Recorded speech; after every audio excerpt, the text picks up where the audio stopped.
छोड़ दिया जाए तो बाकी सारे जो है कॉन्सोनेंट होते हैं। जैसे कि देखिए बी है, सी, डी, एफ, जी, एच, जे, के, एल, एम, एन, ओ, ठीक है,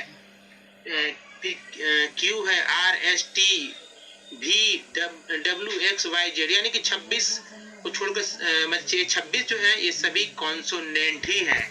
तो कॉन्सोनेंट को याद रखना होगा आपको, और याद रखेंगे तभी आप कुछ सीख पाएंगे। ठीक है, अब आगे देखते हैं। देखिए कॉन्सोनेंट के द्वारा जो है इन सबसे क्या है कि जो कॉन्सोनेंट है वो कौन कौन शब्द बनते हैं हिंदी के, ये जानना बहुत जरूरी है। यानी कि देखिए कॉन्सोनेंट को अगर कहा जाए हिंदी व्याकरण में तो उसको व्यंजन कहते हैं। ठीक है, तो व्यंजन और स्वर दो होते हैं हिंदी में।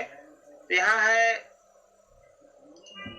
कि देखिए व्यंजन जो है ये व्यंजन, ठीक है, ये व्यंजन वो है जो आपके अंग्रेजी के बगल में जो लिखे जा रहे हैं वे व्यंजन वो है जो आपको सीधा दिख रहे हैं। ज्यादा दिमाग नहीं लगाना है कि क्या है नहीं, अब कैसे बोलेंगे इसको, इस बात पे भी ध्यान देना होगा कि कैसे हम लोग बोलते हैं।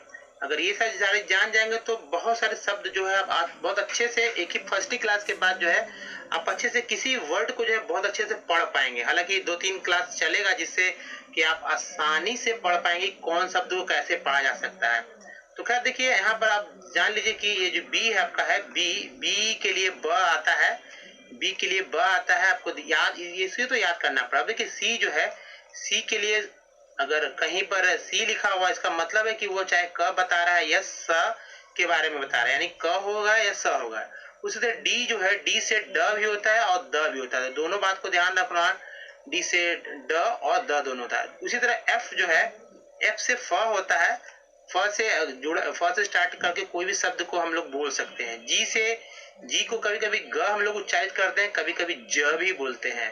ठीक है, अब देखिए एच है, एच से ह को बुलाया जाता है, यानी एच से एच का मतलब जहाँ एच है वहां पे हिंदी में ह का इस्तेमाल करें तो अच्छा है। देखिए उसके बाद जे के लिए ज होता है और के के लिए वापस क। तो देखिए सी से क होता है और के से भी क होता है, दोनों होता है। उसका देखिए एल का है ल, तो एल के लिए ल होता है और एम से जो होता है म होता है। उसी तरह देखिए एन से दो तरह का न होता है, एक तो न होता है, एक टवर्गी न होते हैं। थोड़ा इसको बोला जाता है, थोड़ा बोलने में तो टेढ़ा होता है इसलिए, लेकिन दोनों के लिए अंग्रेजी में एक ही लेटर है न, एन है।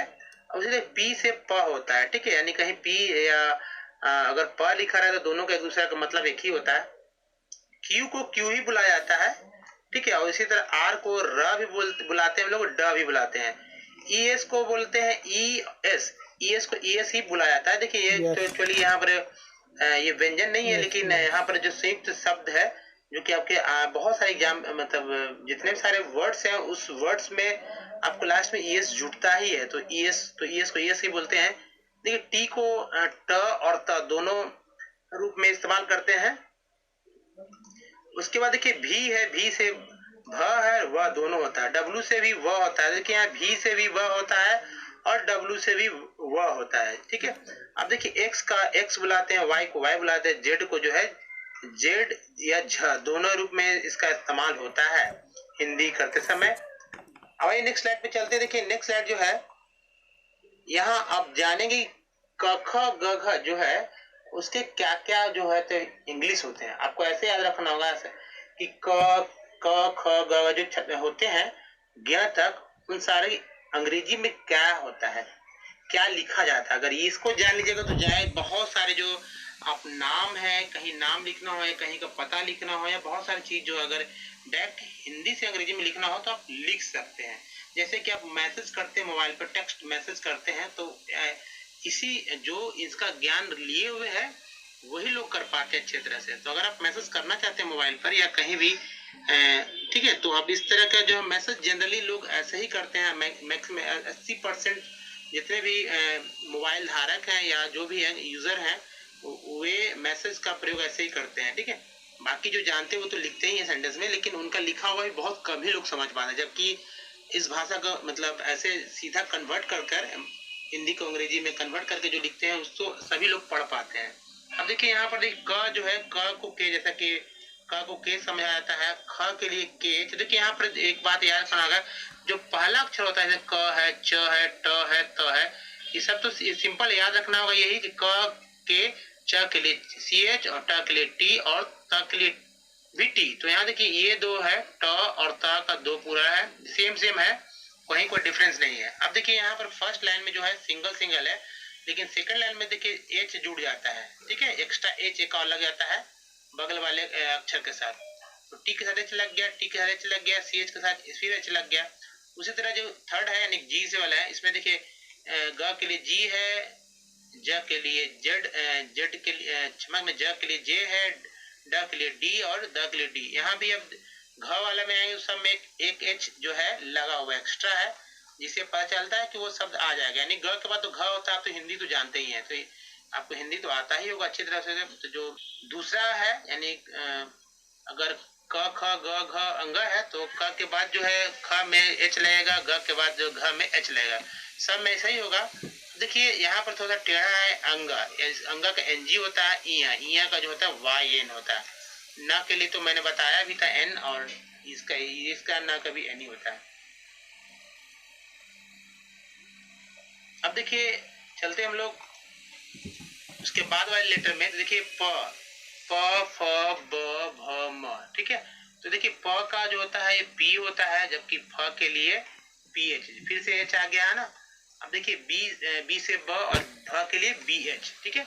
म का सिंगल म होता है, जबकि अब देखिए यहाँ से डिफरेंस है, Y के लिए यह आता है, इसे यहाँ से याद रखना बहुत जरूरी है। बाकी सब तो ट्रिक पे याद हो सकता है, लेकिन यहाँ से याद रखना इजी होता है। देखिए Y के लिए यह, R के लिए र है, ल के लिए L होगा, W के लिए व के लिए W और V दोनों होता है, और तलाबे श जो है, तलाबे श जिसको बोलते हैं, SH होता है। उसी तरह दंती स जो है, दंती स के लिए सिर्फ सिंगल S, और मूर्धन्य स के लिए SH होता है। तो ये दो को याद रखना होगा कि SH वाला ये स है, तलाबे स और मूर्धन्य स, ठीक है। अब ह के लिए H होता है, मैंने बताया था पीछे। और अच्छा ये सबसे टेढ़ा है, इसको आप अच्छे से याद कर लेंगे। अच्छा के लिए KSH होता है, यानी KSH को के पहले K लगाते हैं। तरह के लिए TR, ठीक है, TR होता है तरह के लिए।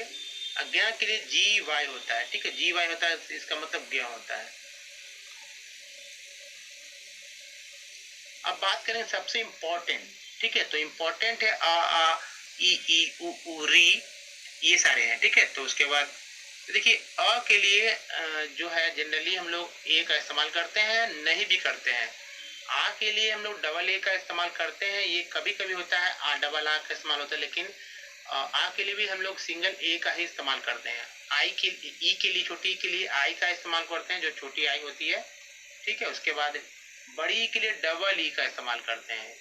यू के लिए सिंगल यू, मतलब छोटा यू है, बड़ा यू है। बड़ी यू के लिए जो यहाँ बड़ी यू होती है, बड़ी यू के लिए डबल ओ होता है, ठीक है, डबल ओ जहां जहां इस्तेमाल, यानी कि बड़ी उकार की मात्रा है। री के लिए RI, ठीक है। उसी तरह देखिए ए जब रहेगा ए के लिए ई इस्तेमाल करेंगे, आई के लिए AI, इसे याद रखेंगे, बहुत यहाँ से बहुत इंपॉर्टेंट होता है।